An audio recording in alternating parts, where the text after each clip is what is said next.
15쪽 읽어봐 주세요. 하늘에서 조사 심판이 진행되고 있는 동안, 회개한 신자들의 죄가 성소에서 도말되고 있는 동안, 세상에 있는 하나님의 백성들 사이에는 정결케 하고 죄를 버리는 특별한 일이 이루어져야 한다. 요한계시록 14장의 기별에 이 사업이 더욱 분명하게 기록되어 있다. 아멘. 우리는 지금 조사 심판 기간 안에 있습니다. 그러면 이 땅에서 뭘 해야 되느냐? 우리가 어저께 했던 내용을 복습하고 있습니다. 여기에 보면은 하나님의 백성들 사이에서는 이 땅에 세상에 있는 우리는 어떻게 해야 되냐면 정결케 하고 죄를 버리는 특별한 일이 이루어져야 한다. 자, 이 내용을 본다면 죄를 버리는 일이 처책한 봉사에서 어떤 일이 일어날까요? 개인이 지었는 죄를 양에게 전가시켜서 저기 희장으로 가져갔죠. 그죠? 그러면 이 희장에 있는 내의 죄의 흔적을 없애는 게 조사심판이라는 거잖아요. 그죠? 그러면 조사심판은 안에 들어가면은 두 번째 칸에 가면은 뭐가 있습니까? 시언자가 있고 시언자 아래는 뭐가 있어요? 십계명이 시언자가 법계잖아요. 그 시언자 안에 십계명이 있죠. 십계명 위에 하나님의 영광이 있잖아요. 그 영광으로 뭘 하나 하면 대제사장이 들어가서서 그 가하냐 불가하냐라는 우림과 둘림에 어떻게 그 가하냐 불가하냐가 나타나잖아요. 그쵸? 영광으로 하는 것이고 영광 아래는 십계명이 있고 십계명은 하나님의 보좌의 기초 중에서도 구속의 경륜법에 해당되는 법이 되는 거잖아요. 그쵸? 이러한 것을 이스라엘 백성들은 절기에 1년 동안 연중 절기가 가장 큰 절기가 3개의 절기가 있잖아요. 대속죄일을 거쳐야만 백성들이 죄에서 해방되듯이 우리도 조사 심판이 완전히 끝나게 되면 그동안의 백성들이 이 내용을 이해하고 예수 그리스도의 십자가를 통해서 이렇게 이루어진다라는 것을 이해하는 것이 특별한 일이 이루어지는 겁니다. 이게 지금 특별한, 내가 제사함을 받는다는 것은 특별한 거잖아요. 자, 지구가 왜 죽음에 왔을까요? 지구가 죽음에 오게 된 동기가 뭡니까? 영광을 거부해서. 그 말씀은 맞는데 누가 그렇게 했는 거예요? 아담이 네. 선악과를. 예. 그렇게 해서 이 땅에 비치던 창세기 1장 3절의 빛이 물러가고 나니까 태양빛만 비치니까 사망이 들어온 겁니다. 이 원리가 어디에 있냐면은 두 번째 칸 대속죄일에 그게 반복되는 겁니다. 무슨 말인지 이해갑니까? 영광을 통해서 죄가 사해지고 이스라엘 백성들이 영광을 통해서 죄가 사해지고 그렇죠. 염소 2마리 중에 1마리를 잡아서 이스라엘 백성들을 죄 전체를 묶어서 가는 하나의 염소를 잡아서 하나는 아사셀은 저 멀리 보내잖아요. 그죠? 그리고 항량한 강야로 내보내고 한 양은 잡아서 대제사장이 그 피를 속죄소 위에 뿌리잖아요. 그럴 때 뭐가 죄가 이스라엘 전체의 죄가 영광에 의해서 사해진다라는 걸 의미한다 그 말입니다. 그러한 내용을 원형으로 예수 그리스도의 피로 우리가 구원받는다는 것을 이게 특별한 일이에요. 이거 깨달아라 그 말입니다. 조사 심판의 핵심은 그거예요. 그러면은 요한계시록 14장의 기별에 이 사업이 더 분명하게 기록되어 있다. 요한계시록 14장이 어떤 내용이 기록되어 있습니까? 셋째 천사. 셋째 천사만 있는 게 아니라 세 천사가 있죠. 그렇죠? 세 천사 기별이 요한계시록 14장. 다시 말해서 1844년 2300주야가 끝나면 그 이후에는 예언이 딱 3가지가 있는데 세천사 기별이라는 거죠.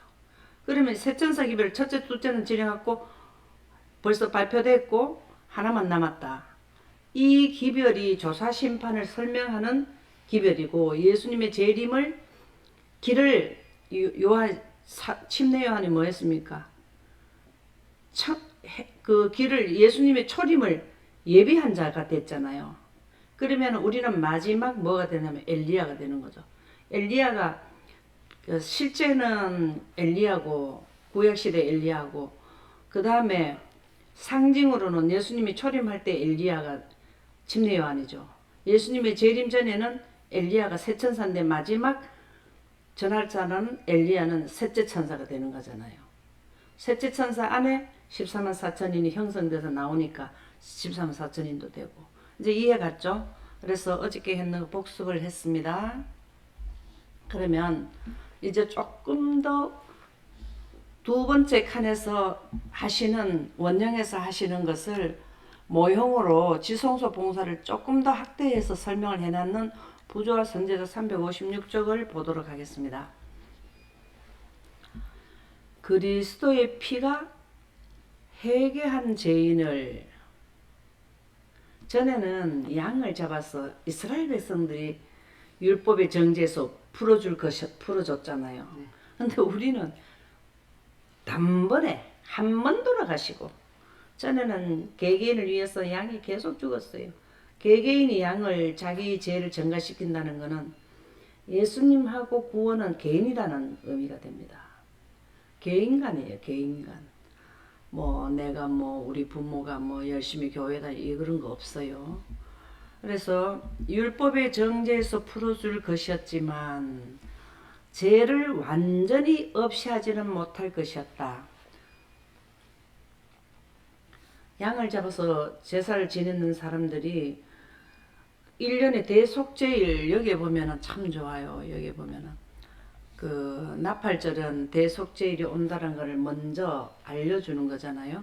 그러면은 7월 10일을 지내야만 그들이 희장에 있던 자기의 죄가 완전히 도말되잖아요. 그죠? 이거를 설명해 주는 말입니다. 그리스도의 피가 회개한 죄인을 원령의 하늘에서도 마찬가지라는 겁니다. 정죄에서 풀어줄 것이었지만 서기 31년에 우리 죄는 예수님한테는 전가되었어요. 전가는 되었어요. 그렇지만 죄를 완전히 없이 하지는 못할 것이었다. 순서가 있어요. 전가시켰는데 전가시키는 것을 해결을 해야 돼. 그게 첫째 칸 봉사, 두 번째 칸 봉사가 되는 거죠. 자, 뜰에서 양을 잡아서 그 자기의 죄를 그 양한테 옮기잖아요. 뜰에서는 해갖고 내는 이제 됐는데 그 죄가 첫째 칸으로 들어갔잖아요. 그건 마찬가지예요. 예수님도 서기 31년에 우리 인류의 모든 죄는 예수님이 지셨는데 그렇지만 완전히 없이 하지는 못했다 하는 것은 희장이 아직 그 흔적이 남아있듯이 하늘에도 그 영상이 우리에게는 있는 거잖아요. 그죠? 흔적이 있는 거잖아요. 그래서 이와 같이 모형에 있어서도 이거 덜 읽었네. 그 죄는 최종적 속죄 때까지 성소의 기록에 남아있을 것이다. 성소의 기록에 남아있을 것이다. 그렇죠? 성소의 기록에 남아있을 것이다. 이제 모형의 제도하고 이제 이제 이해됐죠? 성소에는 남아있다 이 말입니다. 그래서 하늘 원령에도 첫째 칸에 그 완전히 없애려면 두 번째 칸에 가서 해야 된다 그 말이죠. 이와 같이 모형에 있어서도 속죄 제물의 피는 회개한 사람에게서 죄를 제거하였으나 그것은 속죄일까지 대속죄일 여기에서부터 쭉 1년 동안 해가지고 이제 첫째 칸 봉사가 끝나고 여기가 이제 두 번째 칸 봉사가 들어가잖아요. 이 봉사가 끝나야 속죄일까지 성소에 남아 있었다. 개인은 해결됐는데 아직까지 남아 있었다. 최후의 보상의 큰 날에 최후의 큰 날의 보상은 뭘까요? 최후의 보상의 큰 날에 최후의 보상의 큰 날에 이게 뭡니까? 최후의 보상의 큰 날에 자기 행위에 따라 책들에 기록된 대로 심판을 받을 것이다. 조사 심판이 포함되는 거 아닙니까? 그죠? 그쵸? 그때 예. 그때 그리스도의 속죄의 공로로 말미암아 회개한 모든 사람의 죄가 하늘 책에서 도말된다. 여기가 우리가 굉장히 좀 어려운 부분인데요. 이거를 우리가 잘 생각해야 돼요. 대속죄 일을 끝나고 나면은 장막절이 옵니다. 예. 장막절이 7번 오면은 면제년이 와요. 그러면 면제년이 오는데 그 우리가 면제년이 되는 거는 뭘 의미할까요? 우리가 면제년이 되는 거는 우리가 면제년 되는 거는 뭘 의미합니까? 원형에서 면제년, 인류의 면제년은 뭘 의미합니까? 면제년 그때 뭐라 그랬어요? 우리가 생각이 안 납니까? 우리가 7일 동안 예루살렘을 향해서 가는 우리 죄가 예수님의 뜻을 이해하고 대속죄일의 개념을 가진 분들이 유리바다를 향해서 7일 동안 간다 그랬죠. 이게 완전히 죄에서 면제됐어요, 우리가. 그런데 이 땅에서 7월 10일 날 면제돼서 초막절이 장막절이잖아요. 그러면 여기에 있는 아사세를 대표하는 염소는 어디로 나가야 됩니까? 광야로 나가잖아요. 이 부분이 1000년 동안 이루어지는 거잖아요, 원형에는. 그러니까 지금 현재 여기에 죄가 하늘책에서 도말된다라는 거는 모형의 제도에서 성막에는 휘장을 교체한다라는 의미고, 사람들은 면제를 받았어요. 그러나 1000년 동안 나가 있는 원형에서는 그 1000년이 끝나야 희년이 돌아와요. 77이 49 하고 나서 50년째 되면 뭐가 옵니까? 이 부분하고 잘 지금 연관을 지어서 생각을 해보시라는 말씀을 드리는 거예요. 지금 여기에서 일단 우리는 그 법적으로 말하자면 공식적으로 모든 인류가 하나님을 믿는 사람들이 면제년이 돼서 우리는 여기는 초막절, 장막절은 이스라엘 백성들이 이 땅에서 지켰지만 우리는 어디를 간다라는 의미입니까? 하늘에 갔기 때문에 인류는 다 구원을 받았어요. 무슨 말인지 이해갑니까? 그러나 환경까지는 아직까지 1000년이 흘러야 돼요. 지구는 우리는 하늘에 갔지만 지구는 무적용의 상태가 돼버린 거잖아요. 그렇죠? 그걸 새하늘과 새 땅을 재창조하시기 전까지가 이제 그거를 생각을 좀 하시면서 이 말을 들어야 돼요. 그 회개한 모든 사람의 죄가 하늘책에서 도말되어서 우리는 면제년이 돼갖고 어디로 갔냐면 하늘에까지는 갔어요. 그 다음에는 뒤에 또 계속 나오니까 보도록 하겠습니다. 그래서 우리는 2300주야는 우리의 위치를 알려주는데요. 베드로후서 1장 10절에서 11절 말씀을 읽어보실래요? 이 구원에 대하여서는 너희에게 임할 은혜를 예언하던 선지자들이 연구하고 부지런히 살펴서 자기 속에 계신 그리스도의 영이 그 받으실 고난과 후에 받으실 영광을 미리 증언하여 누구를 또는 어떠한 때를 지시하는지 상고하니라. 야, 오늘 여기에 베드로후서 1장 10절에서 11절이 참 좋은 내용인데요. 우리가 왜 예언을 하느냐 하면은 여기 뭐라고 나왔습니까? 여기 뭐라고 나왔습니까? 바로 그거예요. 왜 이렇게 우리가 이 미래 사건을 이해하는 게 쉽지도 않은데 이렇게 예언을 해야 될까요? 하나님이 우리에게 두신 나를 구원하기 위한 계획. 자, 우리가 아이를 키우면은 의아는 법관을 좀 만들었으면 좋겠다. 부모들이 희망이 있잖아요. 의사를 했으면 좋겠다. 아이가 영리하고 공부를 잘하면 그러한 어떤 그 아이의 자녀에 대해서의 어떤 그런 걸 구상하지 않나요? 그쵸? 근데 물론 본인의 의사가 중요해서 생각을 해도 안 될 수도 있지만 그렇게 하는 그 부모들의 마음 입장에서는 그래요. 근데 죽어가는 우리 지구 인류를 두고 수수방관하고 있겠습니까? 하나님 마음이 어땠다 했습니까? 우리 인류를 생각하면 부끄러웠다 그랬죠. 부끄럽단 말이 민망히 여겼다 그 말이에요. 네, 애소했다 하고 같은 내용으로 보시면 돼요. 잘못해서 부끄러운 게 아니라 참 아무 잘못도 없이 태어나자마자 죽음을 향해 가는 길을 들어선 거죠.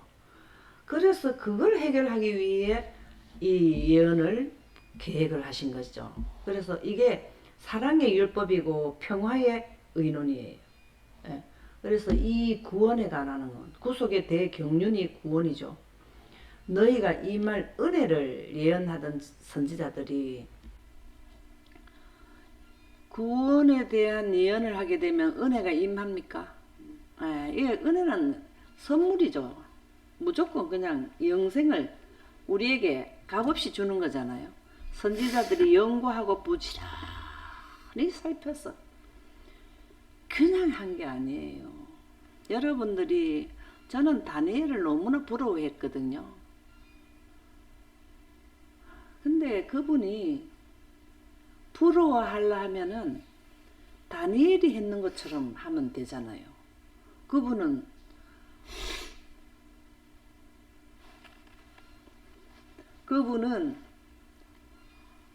정말 엽기를 생각했을까요? 오직 하나님의 사업을 동참하는 분이었어요.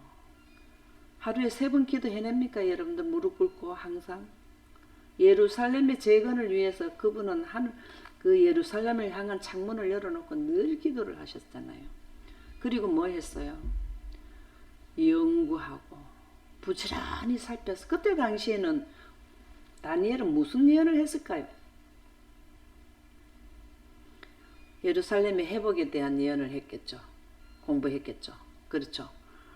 자기 속에 계신 그리스도 영이 여기서 중요한 말이 나왔죠. 성령을 소멸하며 예언이 멸시받는다. 성령을 통해서 뭘 한다? 하나님의 영의 가르침에 교훈에 의해서 말씀이 나와야 되고 예언이 나와야 된다는 말씀이죠. 그죠? 여기에 답이 다 있어요. 그냥 우리가 참 예언해야 되지 않나? 말만 하면 뭐합니까? 선지자들이 되는 그 책에 올라온 분들은요, 그냥 된 분들이 없어요. 솔로몬과 다윗에 대해서 예언이 신약 성경에도 나와요. 그분들이 이해되기 전까지는 침상에 올라가지 않았고, 기도하고, 알려달라고 기도하고, 참 열심히 했어요. 그래서 그 받으실, 고난 후에 받으실 영광을 미리 증언하여 예수님이 고난 받고 난 뒤에 예수님이 부활하실 때 어떻게 부활하셨습니까? 영광으로 말미암아 부활하셨죠. 예수님이 침례 받을 때도 영광이 임했죠. 그쵸? 네. 이게 바로 우리에게 뭐를 해야 영광으로 예언을 하고 영광으로 구원을 받고 영광은 과거 현재 미래가 펼쳐지는 환경이죠. 그러면 예언을 하게 되면 이게 6천년 조사 심판을 하게 되면은 첫째 천사, 둘째 천사, 셋째 천사 기별 끝나고 이렇게 되는구나. 이러한 것을 이해를 하고 그렇게 될 때에 누구를 또는 어떠한 때를 지시하는지를 상고하니라. 이 예언한 분들은요, 이스라엘이 회복되는 것도요, 70주가 그게 딱 나옵니까? 그 안에 회복되는 게 나옵니까? 그 다음에 아브라함한테도 400년 동안 있다가 또 회복된다는 거 나옵니까? 이게 다 그때 당시에 때를 달려. 노아 때 120년 후에 홍수 진다 이거 나왔습니까? 예. 지금 우리한테 그걸 알려주는 도표가 첫째, 둘째, 셋째 천사 기별이에요. 우리의 현대 기별이에요, 그것이. 그래서 초기 문제 63쪽에 보면 그러나 2300 주야와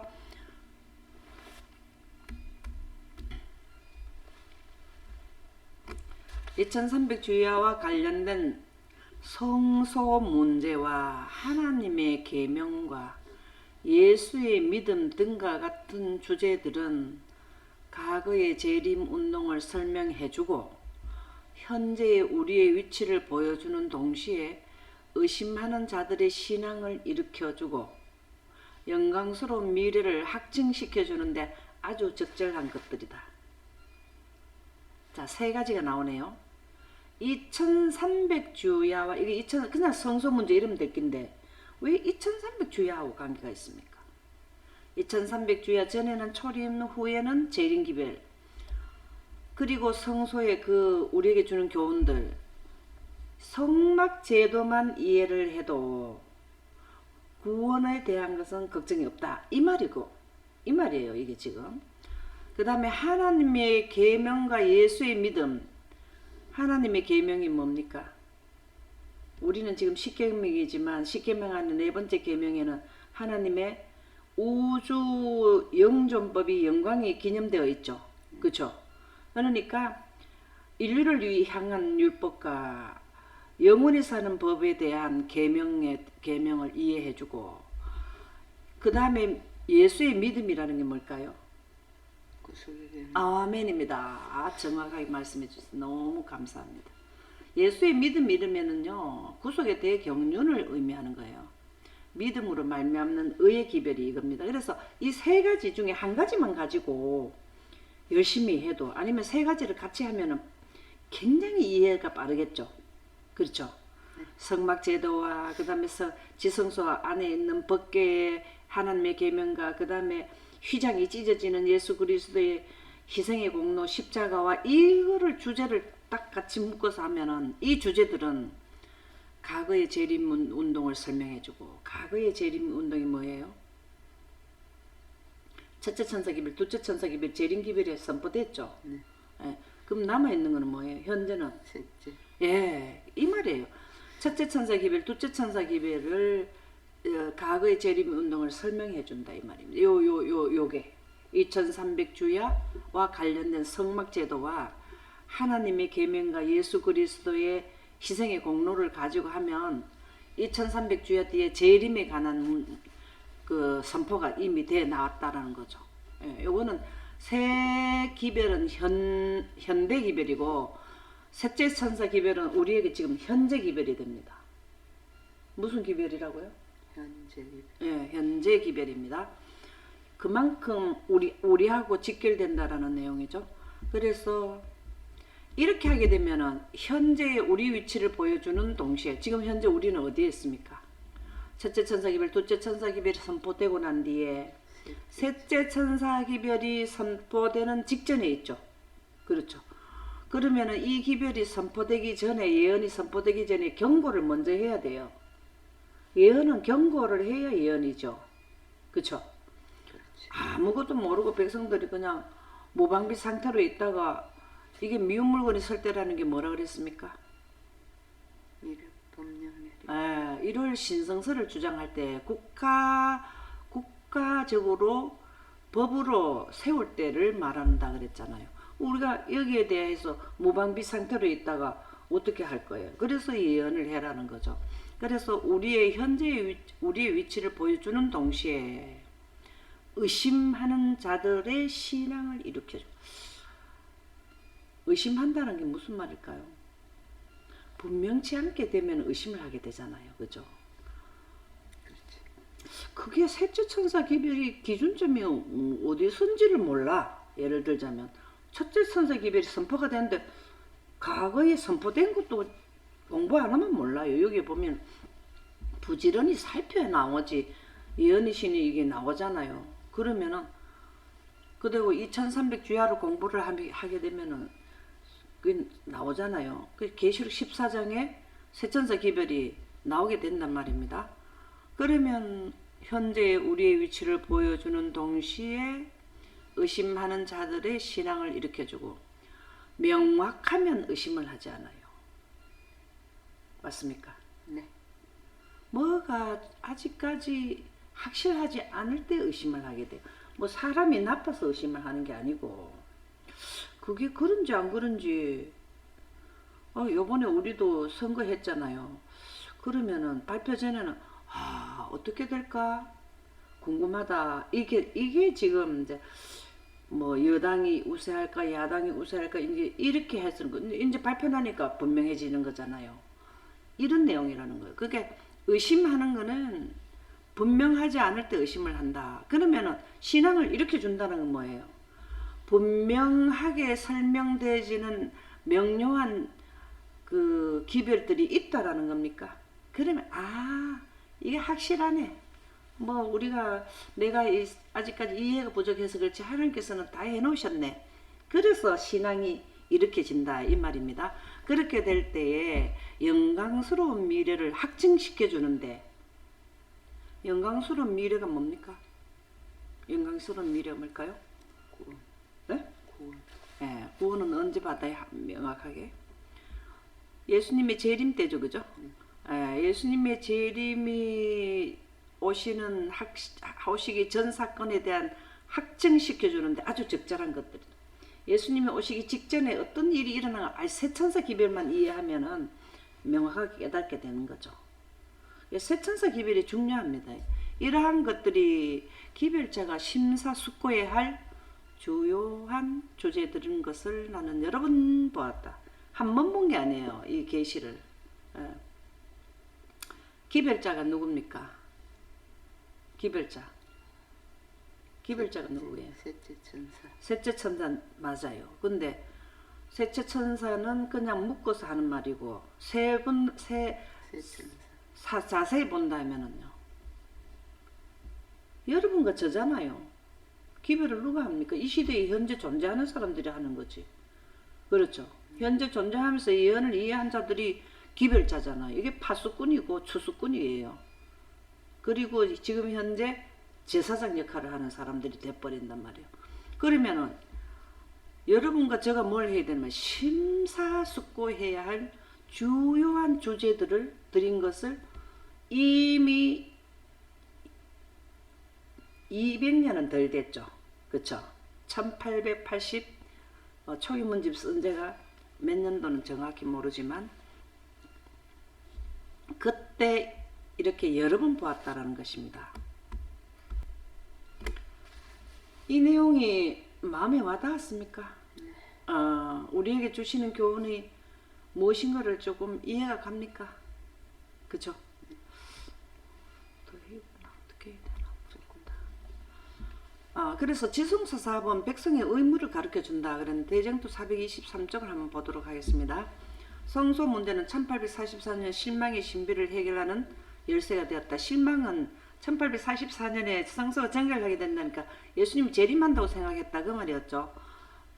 그것은 하나님의 손이 큰 재림 운동을 지도하셨다는 것과 예수님이 이 땅에 재림하는 게 아니라 재림 운동을 지도하시는 게 1844년 2300주야 이후부터는 재림 운동에 들어가는 거예요. 잘 이해했습니까?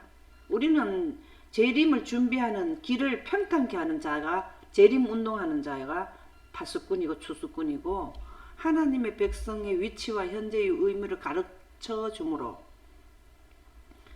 자, 하나님의 백성의 위치 조금 전에 우리가 이해했죠. 그러면 우리가 현재의 의무는 뭐라 그랬습니까? 현재의 의무는 뭐라 그랬어요? 조금 전에 여기 나왔죠. 그죠? 현재의 의무는 뭡니까? 2300주야 성막 문제 공부하는 거 하나님의 계명에 대한 두 가지 법이 지구에 대한 법이 있고 우주에 대한 법이 있고 예수 그리스도의 희생의 공로 이거는 구속의 대경륜이잖아요. 그쵸? 구속의 대경륜을 성막 제도에 모형하고 연결해서 하면 뭘 한다고? 재림 운동을 설명해 줄 수 있다 이 말입니다. 우리가 재림에 대한 기별이 나올 수 있다 이 말입니다. 그쵸? 네. 이거를 우리가 지금 재림 운동을 우리는 예수님이 오시는 것을 준비하는 게 재림 운동이에요. 하나님의 백성의 위치와 현재의 의미를 가르쳐 줌으로써 진리의 전체적인 체계가 참 이렇게 좋은 말씀이 나올 수 있습니까?